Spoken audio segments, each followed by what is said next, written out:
Selamat malam dan salam sejahtera Bapak Ibu Saudara yang Tuhan Yesus kasihi. Bersama dengan saya Pendeta Wendy Tengkersli Kakerisa. Saya adalah pendeta GPIB yang sedang studi di Claremont School of Theology di California. Dan di belakang saya adalah beberapa gedung dari kampus ini.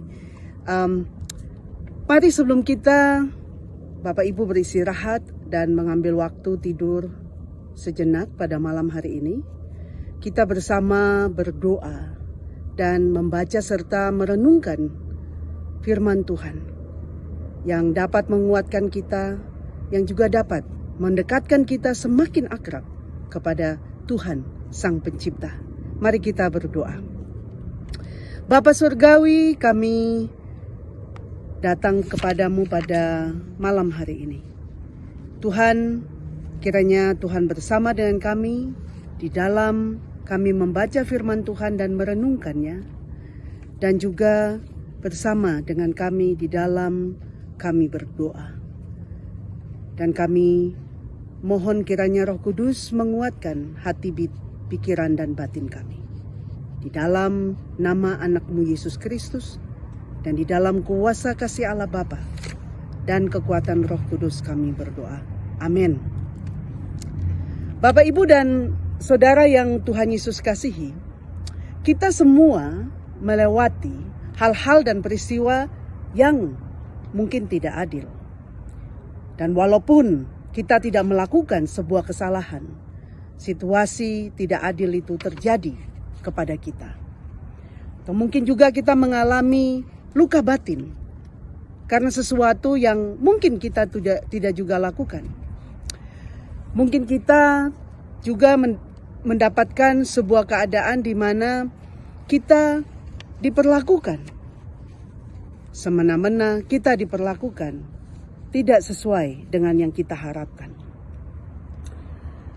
Kita dapat mungkin mencegah, atau mungkin kita juga tidak dapat mencegah sesuatu itu terjadi. Tetapi kita dapat memilih bagaimana kita merespon terhadap situasi tersebut. Jika Anda berpegang kepada sesuatu yang menyakitkan, dan terutama memegang kesakitan batin itu pada waktu yang lama, mungkin Anda berpikir dan merasakan, mengapa hal itu terjadi pada diriku? Mengapa orang itu mengatakan hal-hal yang seperti itu kepada saya, padahal saya selama ini baik kepada dia?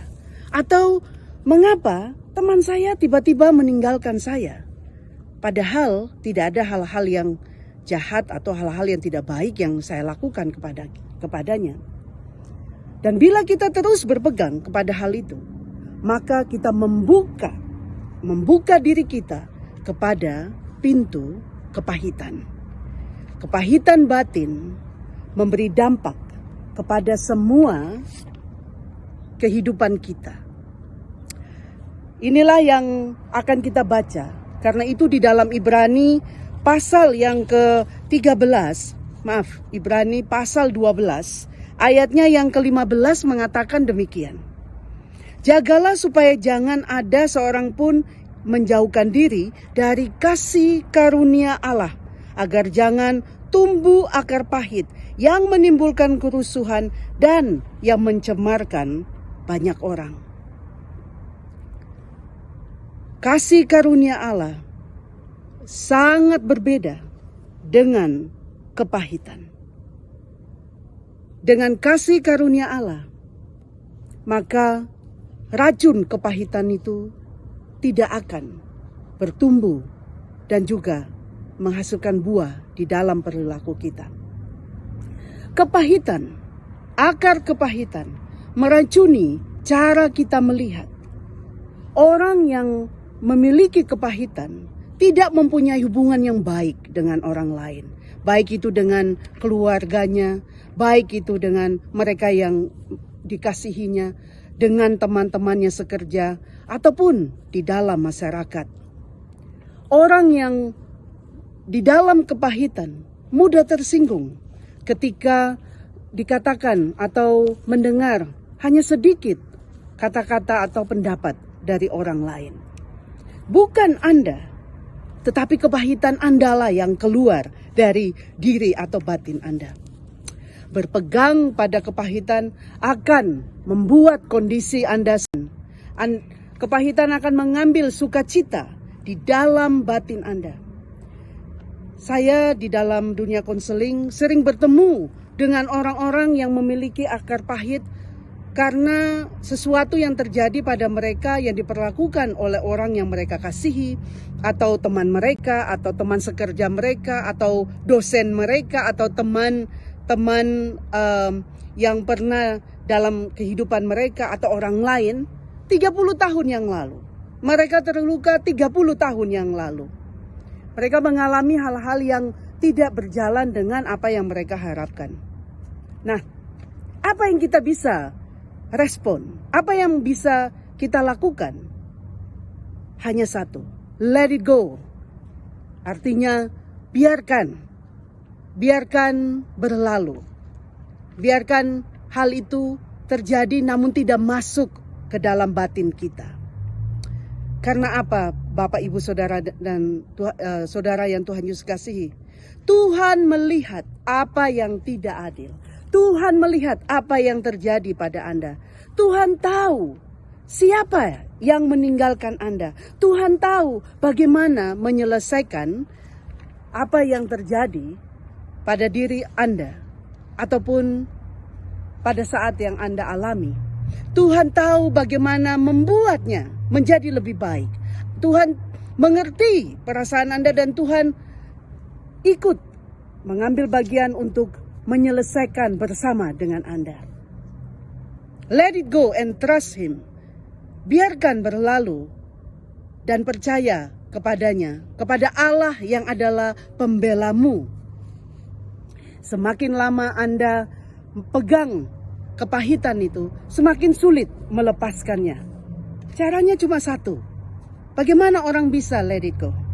Yaitu dengan cepat mengampuni. Sekali lagi, cepat mengampuni, karena itulah kasih karunia Allah. Kasih karunia Allah yang mengampuni orang lain. Di dalam Efesus pasalnya yang keempat, ayat yang ke-32 dikatakan demikian. Tetapi hendaklah kamu ramah seorang terhadap yang lain, penuh kasih mesra dan saling mengampuni, sebagaimana Allah di dalam Kristus telah mengampuni kamu. Siapkah saudara mengangkat kepahitan itu dengan mengampuni? Do you want to be something good happen to you? Anda ingin sesuatu yang baik terjadi padamu saat ini? Lepaskanlah kepahitan. Lepaskanlah kebencian dan kemarahan. Lepaskanlah akar iri hati. Lepaskanlah rasa ketidaksenangan. Lepaskanlah rasa benci. Karena apa, saudara sekalian? Ketika saudara katakan,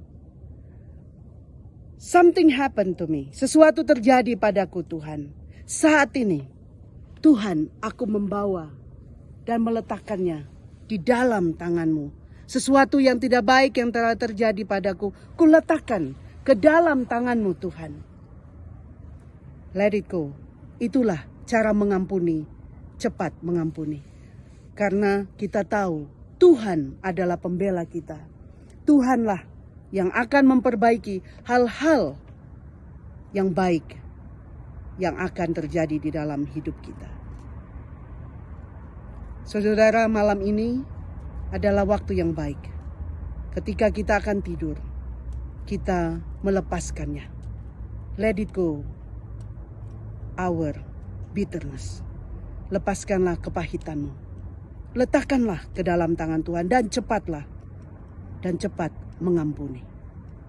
Amin. Mari kita berdoa. Bapa Surgawi, Engkau telah mengajarkan kami melalui firman-Mu. Tolong kami Tuhan pada saat ini melepaskan akar kepahitan kami, apapun bentuk dan kepada siapapun yang telah melukai batin kami. Tuhan, baik itu dalam waktu yang telah lama maupun yang baru saja, mungkin kepahitan itu kami alami. kami meletakkannya ke dalam tangan Tuhan. Supaya kami dapat tidur dengan nyenyak. Kami mendapatkan kesehatan kami kembali. Dan juga kami boleh diperbaharui tubuh, jiwa, dan jasmani kami. Demi anakmu Yesus Kristus, dan di dalam kuasa Allah Bapa dan pengasihan Roh Kudus, kami naikkan doa ini. Amin. Selamat malam.